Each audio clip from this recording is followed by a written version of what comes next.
சகோதரரே, நாம் செய்கிற அறிக்கையை வைத்துக்கொண்டு மட்டும் நாம் ஒரு தீர்மானத்திற்கு வர முடியாது.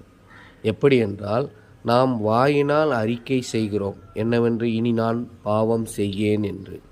ஆனால் பாவம் செய்தோமே ஆனால் தேவன் அதை மன்னிப்பாரா?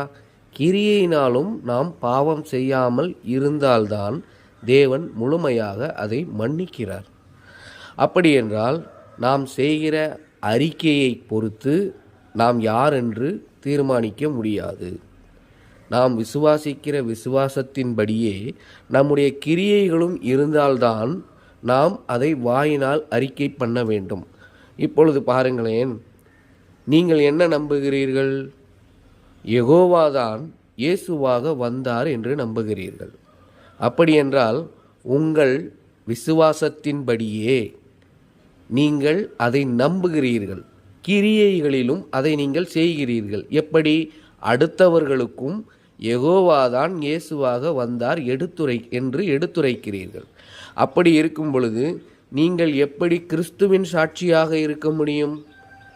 நீங்கள் இயேசுவாக வந்த யெகோவாவின் சாட்சிகளாகத்தானே இருக்கிறீர்கள்.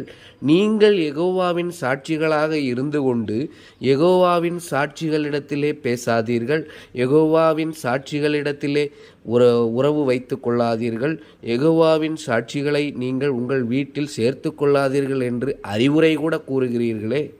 இது எப்படி உங்களுக்கு சாத்தியமாகும்? நீங்கள் தானே அந்த இயேசுவாக வந்த யெகோவாவின் சாட்சிகளாக இருந்து கொண்டு நீங்கள் பிறரை யெகோவா சாட்சி என்று அவர்களை ஒதுக்குகிறீர்களே. இது என்ன நியாயம்?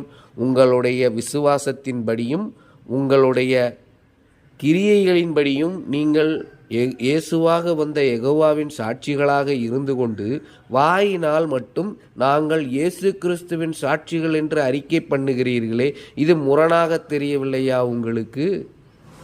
அதைத்தான் சொல்கிறோம். நீங்கள் ஒன்றாக இருந்து கொண்டு பிறரை குற்றம் சாட்டுகிறீர்கள்.